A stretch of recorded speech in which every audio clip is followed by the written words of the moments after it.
একজন প্রবাসী ভাইয়ের স্ত্রী ৩টা সন্তান রেখে মুয়াজ্জিনের সাথে পরকিয়া করে চলে গেছে। ৩জন সন্তান রেখে, আশ্চর্যের বিষয়। তবে একজন যে খারাপ, একজন প্রবাসী ভাইয়ের যে স্ত্রী চলে গেছে, এই একজনকে দিয়ে আপনি লক্ষ লক্ষ প্রবাসী ভাইয়ের স্ত্রীকে বিচার করা যাবে না। একজন খারাপ, সে চলে গেছে ৩টা সন্তান রেখে, তাই বলে আপনি আঙ্গুল তুলবেন ওই সমস্ত ভালো প্রবাসীর স্ত্রীদের দিকে, তা মোটেও কিন্তু ঠিক না। এ নষ্ট মেয়ে, দুচ্চরিত্রা মেয়ে, তার অবৈধ সম্পর্ক ছিল তার সাথে, তার 3টা সন্তানের দিকে একবারের জন্য তাকায় নাই, তার গোছানো সংসারের দিকে বিন্দু পরিমাণও তাকায় নাই। স্বর্ণ অলংকার টাকা পয়সা যাই কিছু ছিল সমস্ত কিছু নিয়ে এই মুয়াজ্জিনের সাথে পালিয়ে গেছে। সুখের সংসার রেখে সে চলে গেছে, তিলে তিলে গঠন করা এই সংসারটাকে তছনছ করে দিয়ে আরেকজনের হাত ধরে চলে গেছে। এটা খুবই জঘন্য, এটা খুবই নিকৃষ্টতম মনের একটা কাজ হয়েছে। একজন প্রবাসী ভাইয়ের স্ত্রী মুয়াজ্জিনের সাথে পালিয়ে গেছে, শুধুমাত্র এই পরিবারটা মানুষের কাছে মাথা নত করে থাকবে না।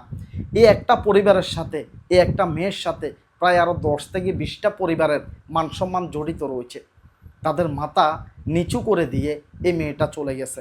তবে তাদের কঠিন থেকে কঠিনতম শাস্তি হওয়ার দরকার। শাস্তি হয় না, বিচার হয় না। এই কারণে বাংলাদেশে এই ধরনের ঘটনাগুলো এবেলভাবে হয়ে যাচ্ছে। আজকে যদি এই যে 3টা সন্তান রেখে চলে গেছে, সুখের একটা পরিবার, সুখের একটা সংসার ধ্বংস করে দিয়েছে একটা ছেলে, একটা মুয়াজ্জিন ছেলে। সেই ছেলেটা এই মেয়েটার সাথে অবৈধ সম্পর্ক রাখছে, এই কারণে পরিবারটা ধ্বংস হয়ে গেছে। তাদের কি বিচার হবে? সাতক্ষীলের মানুষ কি তাদের বিচার করতে পারবে?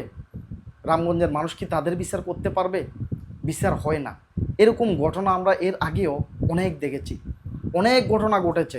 যদি তাদেরকে বিচারের আওতায় নিয়ে আসতো, এই বিচারটা যদি আশপাশের মানুষে যদি দেখতো, তাহলে মানুষ অনেকটা সচেতন হয়ে যেত, অনেকটা সাবধান হয়ে যেত।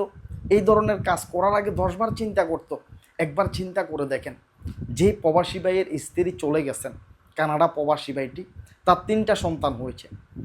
3টা সন্তান হয়েছে, তার মানে দীর্ঘ অনেকটা বছর পর্যন্ত এই মেয়েটি এই পরিবারে সংসার করতেছে, এই বাচ্চাদেরকে লালন পালন করতেছে, বড় করতেছে। একদিনে আর 2 দিনের কথায় এই মেয়েটা পরিবার ছেড়ে চলে যায় নাই। এখানে শুধুমাত্র যে মেয়েটা চলে গেছে, মেয়েটার অপরাধ রয়েছে, তার চাইতে বেশি অপরাধ রয়েছে ওই মুয়াজ্জিনের। সে একটা মসজিদের দায়িত্বে রয়েছে, সে একজন মুয়াজ্জিন, তাকে দেখে মানুষে ভালো কিছু শিখবে।